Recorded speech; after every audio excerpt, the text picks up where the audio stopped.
laulu on kunnianosoitus niille 10 miehille, jotka ovat uhranneet kaiken aikansa ja vaivansa kansan edun vuoksi.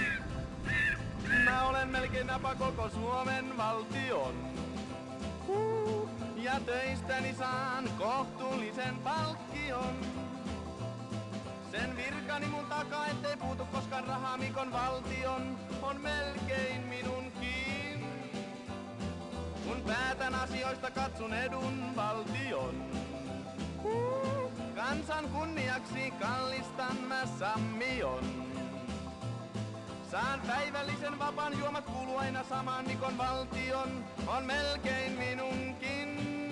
Kanerva kommentoi kirjettä iltapäivällä esitellessään uuden valtiosihteerin. Iki ei tehnyt yhtään mitään pahaa ja musta Iki on ihan huipputyyppi.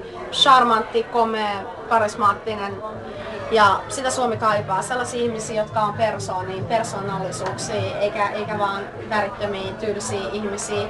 Suomalaiset on älykkäitä, hyvin älykkäitä ihmisiä. Mä oon itse asunut Jenkeissä monta vuotta ja mun ympäri maailmaa ja mä oon sitä mieltä, että suomalaiset on oikeasti fiksu kansaa. Ja kaikki tietää sen, suomalaiset, että tässä ei olisi mitään järkeä tällaisessa tilanteessa antaa Ikelle mitään potkuja, ei missään tapauksessa. Iki on hyvä tyyppi.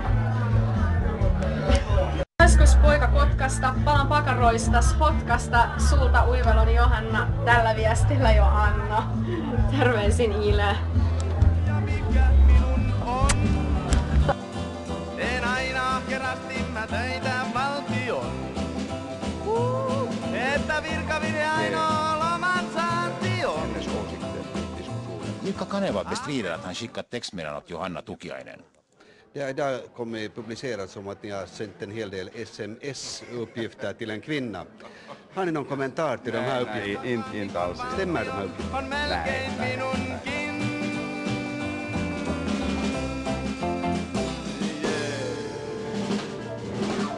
Ei tämä kirje edustanut mitään sellaista dramatiikkaa, että se nyt olisi jonkun suuren mielenkiinnon kohteena. Minusta se oli täysin normaali puheenvuoro, jonka normaali puheenvuoron argumentit kaikki ovat olleet nähtävissä.